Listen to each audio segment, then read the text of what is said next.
I didn't plan on like making this a tradition. It just sort of happened, and to be honest, I'm glad. It gives me a chance to talk about things that I didn't really get the chance to talk about, like things I've yet to see, things I refuse to see, stuff like that.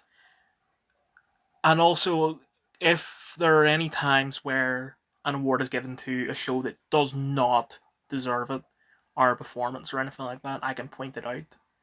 Because all these award shows, like, they do things like that, especially the Game Awards. But I've only had a few of these spoiled for me, but let's get into it. Best drama series. The Pit won. I have not seen The Pit. I cannot wait to watch it. I was going to watch it with my granda, but then he died around the time that it aired, so I never got the chance. As for the other shows, Andor, I'm glad did not win. Fuck that show. The Diplomat I have yet to see. The Last of Us Season 2 sucked. Paradise I have yet to see. Severance is amazing. Slow Horses, I've only seen the first couple of episodes, but it is pretty good so far. And The White Lotus is also amazing. Because I haven't seen The Pit, I'd rather Severance have won. But maybe if I watch, when I get around to watching The Pit, I'll enjoy it more than Severance. But I highly doubt that. Lead actor in a drama series. Noah Wyle for The Pit. I think Noah Wyle is a great actor. Like, him, he does so much, and I think if I were acting in as many things as he is, it would affect my ability, because I think if I'm only starring in one or two things a year, I can deliver, like, I'm not saying I'm an amazing actor, but I can deliver a pretty good performance, I'd like to say. But if I'm starring in as many things as Noah Wyle, it would be too much. I wouldn't be able to memorize all those lines. I wouldn't be able to like figure out what to do, like how to act for certain things and all that. But Noah does it in spades, so hats off to him. As for the others, I've not seen Sterling K. Brown in much. I've seen the first episode of This Is Us. I've seen Invincible, but that's a voice role. I can only tell how good he is at voices through that. But he's not bad. Gary Oldman is Gary Oldman. That's like, he's a goat. Peter Pascal, I sort of have like an on again, off again relationship with him, because he will do something or he will star in something that pisses me off, and I won't. I'll be like, yeah, fuck it. I'm not gonna watch anything this guy's in anymore. But then he might, either I will calm down or he will star in something that I really enjoy. And right now, I really don't like Pedro Pascal, and because now it's for reasons other than the things he's starring in, maybe that will never recover because of all the whole groping thing.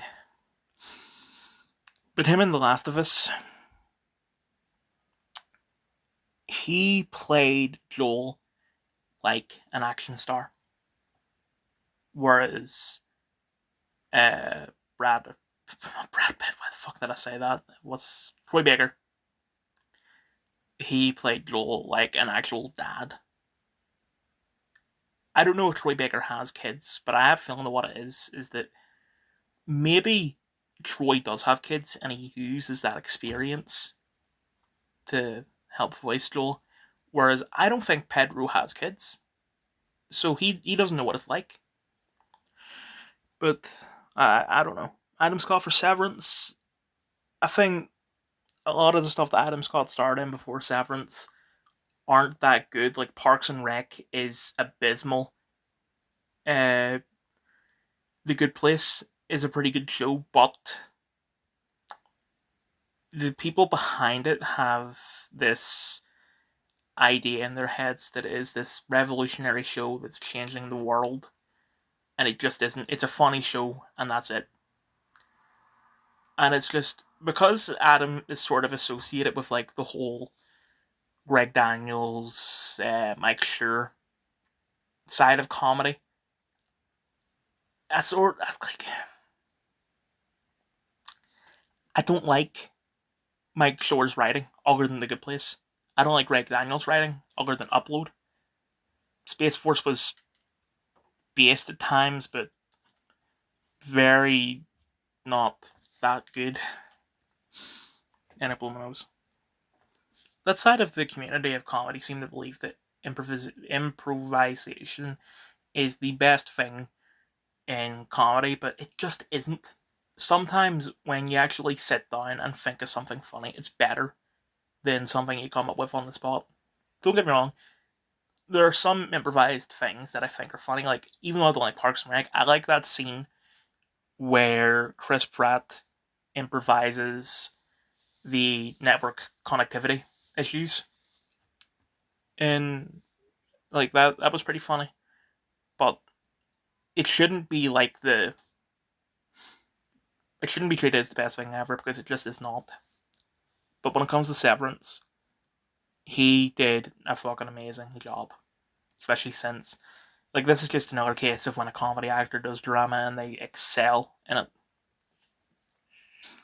So it's the same as the last category. If I actually watched The Pit, maybe I would agree with this, but since I haven't, I have to say Adam should have won. Best comedy. The Studio. I'm glad that an Apple show has won. I've heard amazing things about The Studio. I was blown away by the praise and the fame it was getting. I have not seen it. When it comes to Apple shows, I'm sort of starting from the start.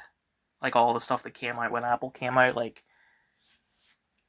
not like the ones that are still on like Ted Lasso and Morning Show, but the ones that they only lasted like a couple seasons, like the After Party. Excuse my stomach. As for the others, Abbott Elementary, I haven't seen, and I sort of confused myself with the show because there was a show that only lasted one season called something like Rutherford Falls, I think, and it was also a school comedy, and it was created by Mike Schur and starred Ed. Shit, what's that guy's name? I'm not gonna. Ed Helms, that's his name. I really don't like Ed Helms. He's. The Office is not a funny show, but he has got to be the least funny character and the least funny in the cast of that show. I haven't seen The Hangover. Maybe he's really funny in that, but I just really fucking hate Ed Helms in particular. So I really don't want to watch that show. But then when I heard about Abbott Elementary, I thought it was the same show. But it's not. From an outsider's perspective, Abbott seems woke, but I'm not going to outright call it that until I actually see it myself, because I do plan on watching it, especially with the Always Sunny crossover. And I've seen clips and it does seem pretty funny. But moving on. The Bear. Yes, The Bear is a comedy. Stop saying that it's not. It is.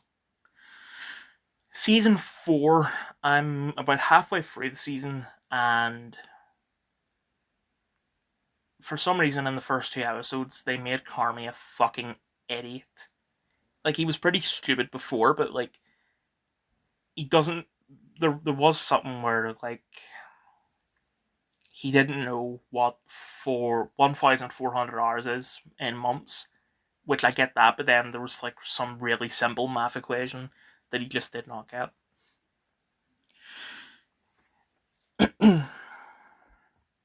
Hacks, I have not seen, and I don't have a comment on it. Nobody wants this, I have not seen, and I don't have a comment on it. Only Murders in the Building, I sort of have a kind of love-hate relationship with that show because I enjoy it.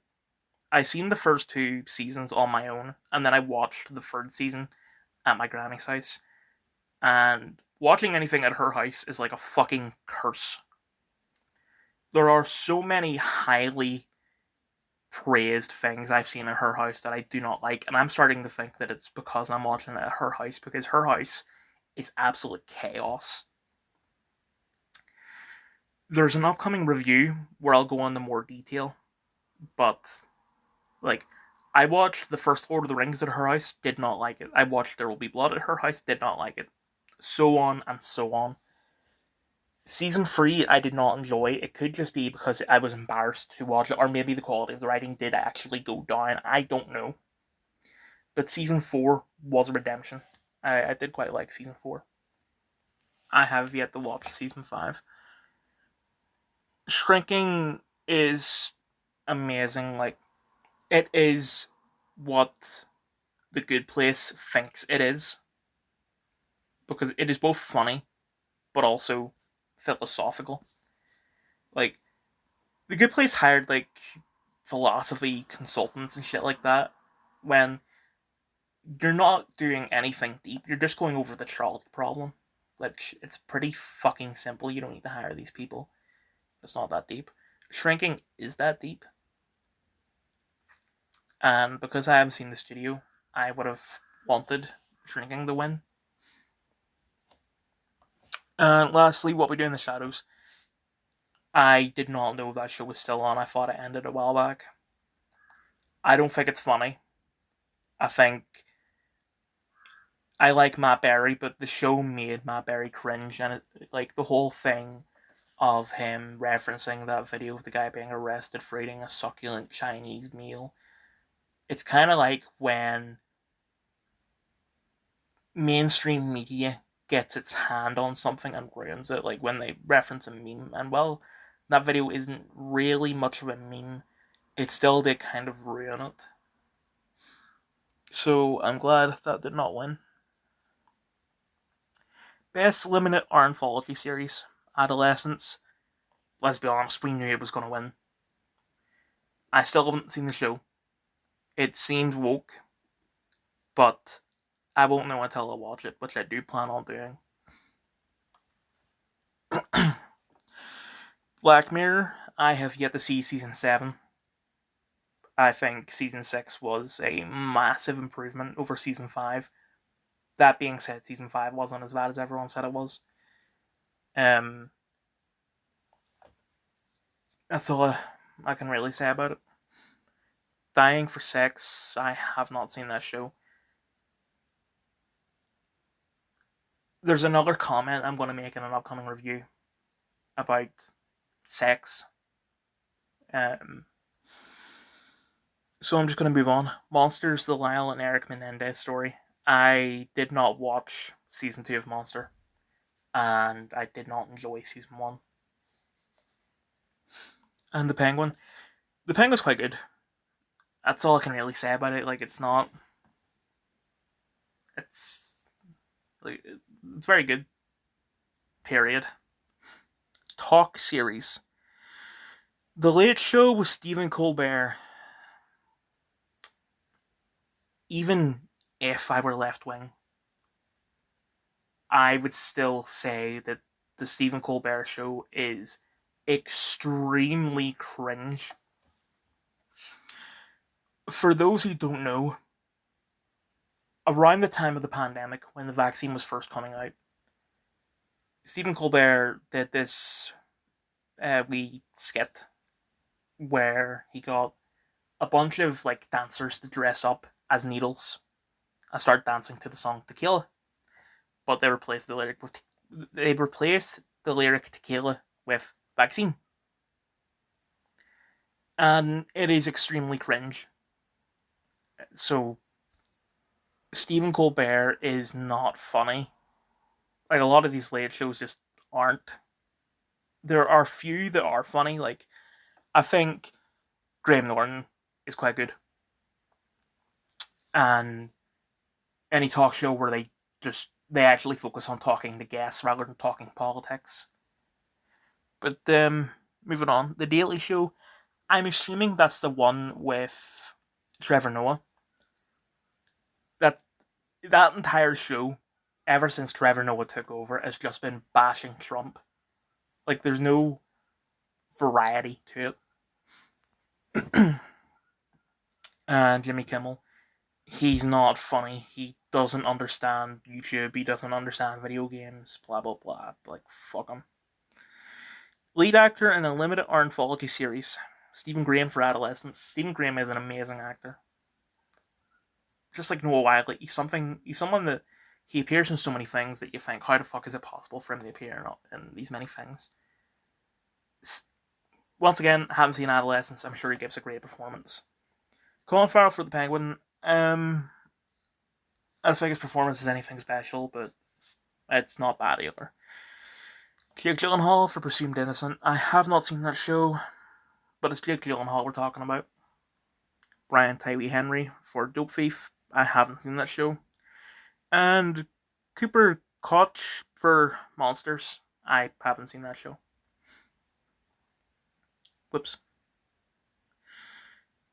Lead actress in a limited anthology series. Krista Milioti for The Penguin and April Moose. I thought that she was gonna give like this top performance, like Heath Ledger level performance, and she is really good. But it's not. Maybe I just overhyped it in my head. But that's for the others.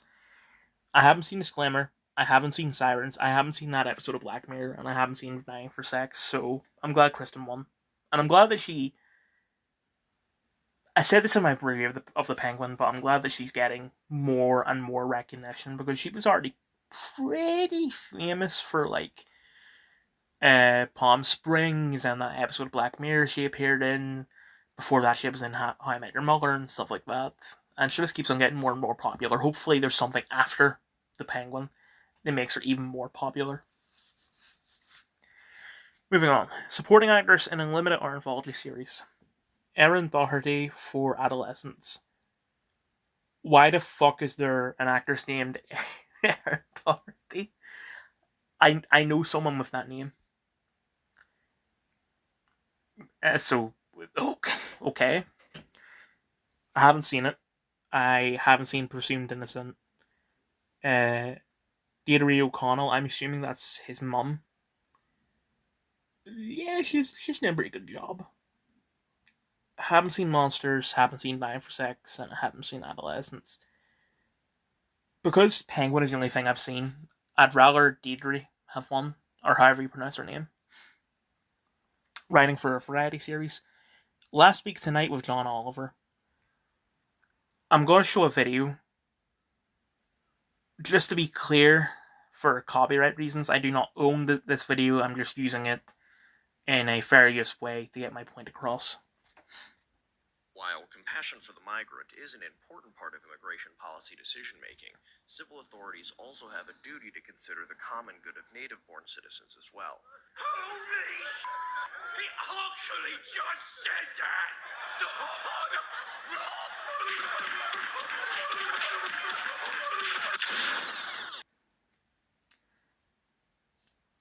Exaggeration aside, that is pretty much what his show is. It's like the left-wing version of Tucker Carlson, but more annoying because John Oliver is English. Like, once again, this is a case of having an English person in America and they just sound like a total prick. But I think even if John Oliver were working over here, he would still sound like a total prick. And the reason why I compare him to Tucker Carlson, because basically he will play a video and he'll be like, you heard that right. You didn't imagine that. So, fuck John Oliver. The Daily Show, once again, it's just Trump bashing. And Saturday Night Live, I'm not a fan of sketch comedy, so take what I say with a pinch of salt. But was Saturday Night Live ever funny? Like, consistently? Because I doubt it. Variety Special Live. The 50th anniversary special of SNL. Once again, don't like SNL. I don't know what the difference is between this anniversary special and the homecoming concert. The Oscars. I think the Oscars this year were quite good. Beyonce Bowl. I'm assuming that's Beyonce's performance at the Super Bowl. Assuming she was there, I don't know. I don't like Beyonce's music, and I think that a lot of people in Hollywood and just the mainstream media, they cling on to Beyonce like she is still the icon that she is. Like her popularity has faded, and it faded a long time ago. Like Taylor Swift is the new Beyonce, and she has been for a very long time. And the Apple Music Super Bowl halftime show starring Kendrick Lamar. I think that these people that are responsible for deciding who wins don't understand the context of Not Like Us, because like in the Oscars, Conan O'Brien made a joke about how if it were a music award, Kendrick Lamar would come on stage and call Drake a pedophile. So he understands what the point of Not Like Us and Euphoria and all the other songs are. But I don't think he fully grasps it, because these people seem to think that it's just a rap beef. It's not just a rap beef. Drake literally is a pedophile. So Kendrick Lamar should have won. Writing for a comedy series, all these people behind the studio, well, I'm just going to go on to the others. Abbott Elementary have not seen, Hacks have not seen, The Rehearsal have not seen, Somebody Somewhere have not seen, and I do not like What We Do in the Shadows, so I'm glad the studio won. Writing for a limited comedy, or a limited anthology series. Adolescence. As for the others, Black Mirror, Dying for Sex, Penguin, or Say Nothing. Black Mirror should have won. Once again, still haven't seen season 7, but I think this what Black Mirror is doing is the effect has not been exaggerated. Like Black Mirror is a social commentary. Adolescence is also a social commentary, but the media will exaggerate how much like the effect it has had on people, and it's a fucking lie. So Black Mirror should have won. Supporting actor in a limited anthology series, Owen Cooper for Adolescence. I've heard really good things about his performance, but going through the others, haven't seen Monsters, haven't seen Presumed Innocent, haven't seen Dying for Sex, haven't seen Adolescence. I'm glad it won one, and in that case, there are some good actors here like Javier Bardem and Rob Delaney, but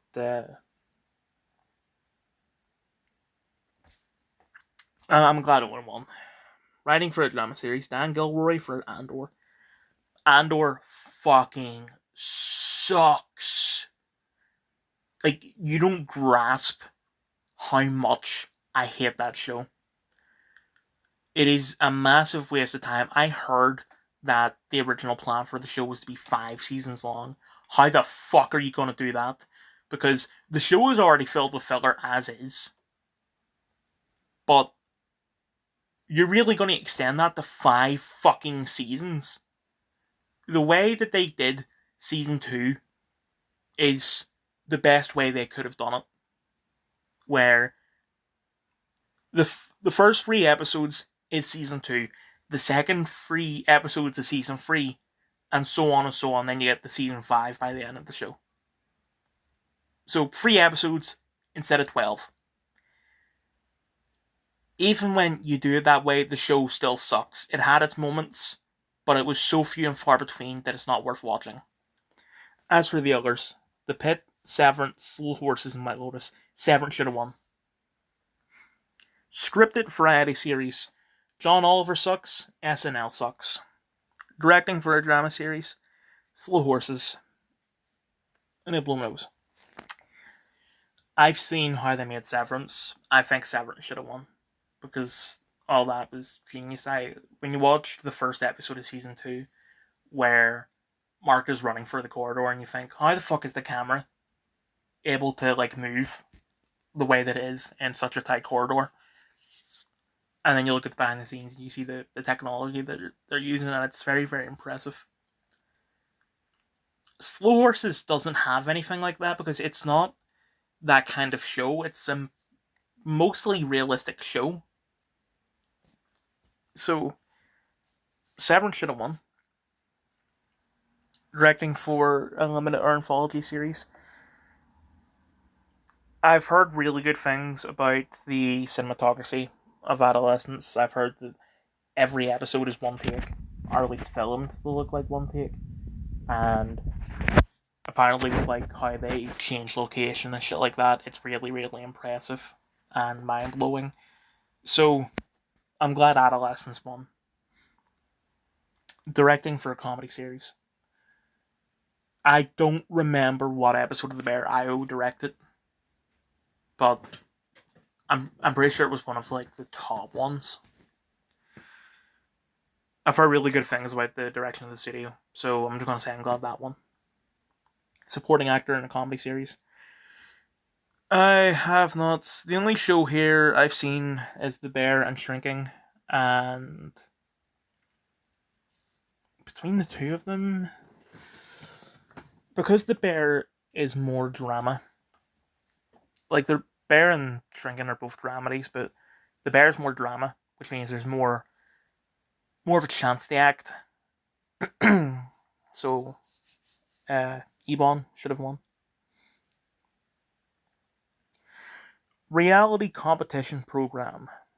I don't watch reality TV. I'm glad Drag Race didn't win because yuck. But the traders, like,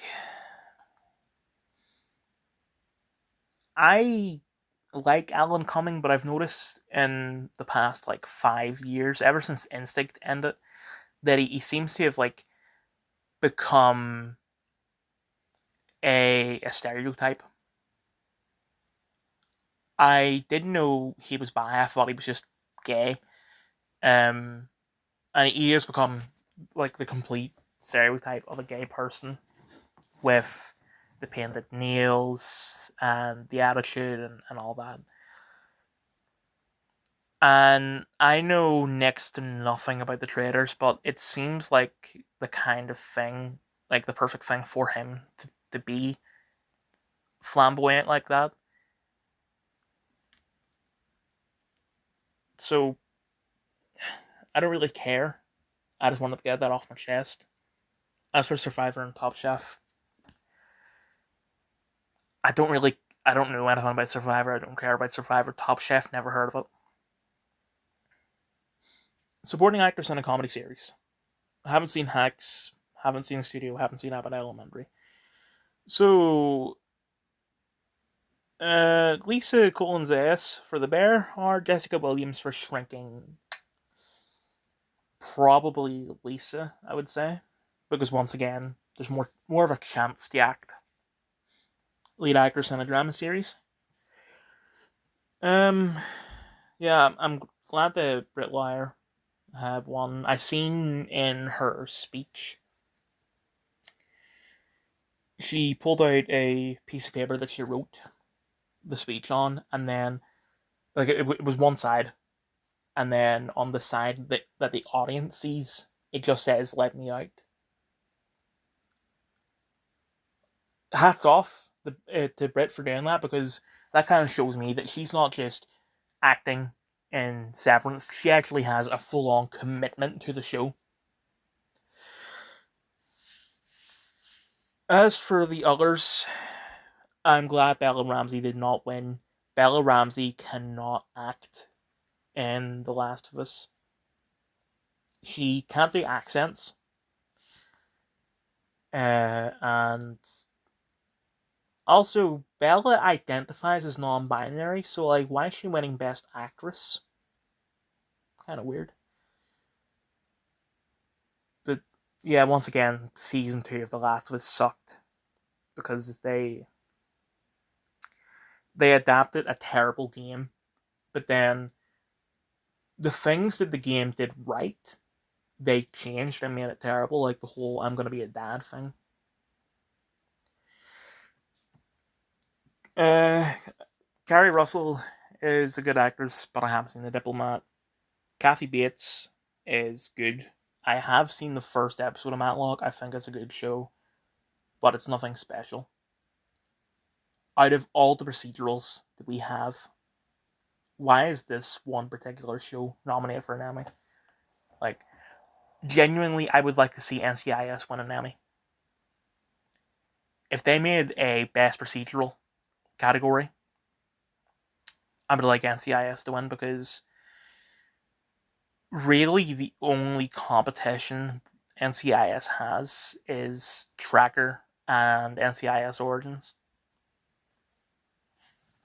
But moving on. Oh no, Sharon Horgan. She was also really good. Season 2 of Bad Sisters. It's a step down from season 1, but it still is pretty good. Supporting actor in a drama series. Trammell Tillman for Severance. I think Trammell is a great actor. Like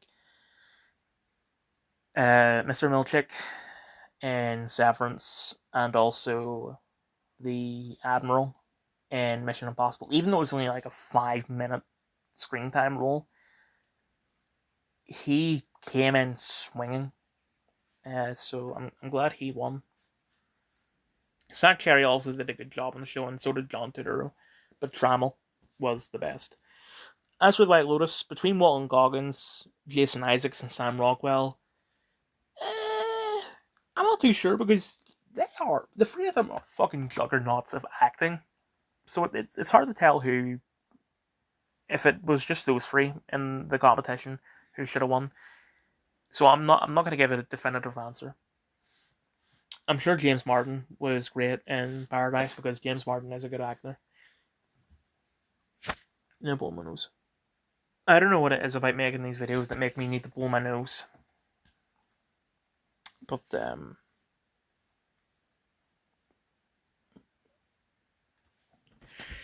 not going to comment on Catherine Lanassa or Gillian Nicholson.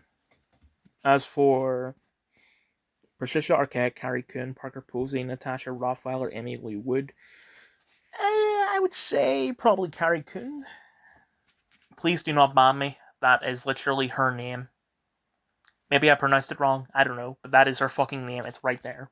Like, I didn't make that up. That is her. That is her name. Moving on. Lead actors in a comedy series. I haven't seen Hacks. Io's really good in The Bear, and I haven't seen the others. So Io should have won. Lead actor in a comedy series. Seth Rogen, I'm glad won. I feel like with everything he's been doing recently, he's kind of redeemed himself because from Superbad until I want to say Sausage Party, all his movies were the same. Where it was just like, dude, weed.